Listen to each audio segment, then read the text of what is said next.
I'm sure you all recognize me from the Jerry Rig movie, right? Well, I thought that was a really good documentary that you put together on a very important issue, and it makes me feel so good, the fact that so whenever you're here on this topic.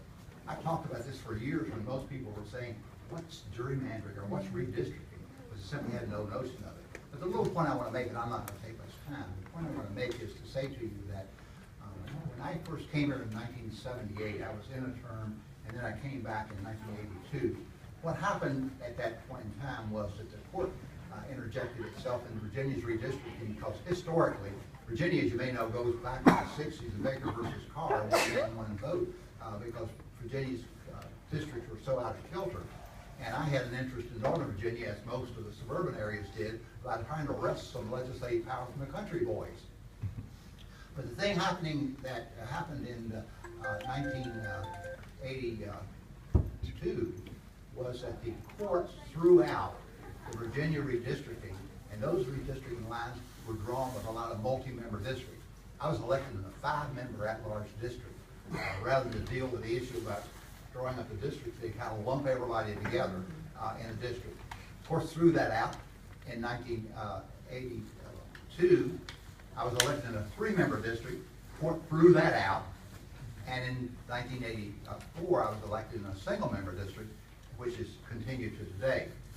But what that brought to my attention, and I want to make sure that you understand, I was one of 75 Democrats in the 100-member House of Delegates.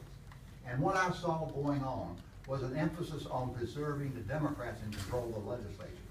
I saw legislators draw districts that were safe for themselves. And guess what? Although there were lots of complaints then, when the other guys took over, they started doing the same darn thing. So that in the 90s and 2000 and so on, we saw again this emphasis on picking your voters rather than have the voters pick you. So I introduced Bill in 1982. As before Sam was born, that said we should develop a process outside of our individually trying to draw district lines.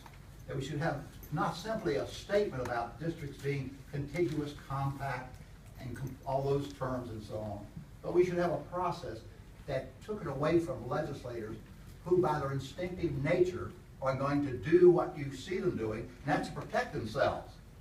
Sometimes that works out to the advantage of constituents, but so oftentimes it's the overriding consideration.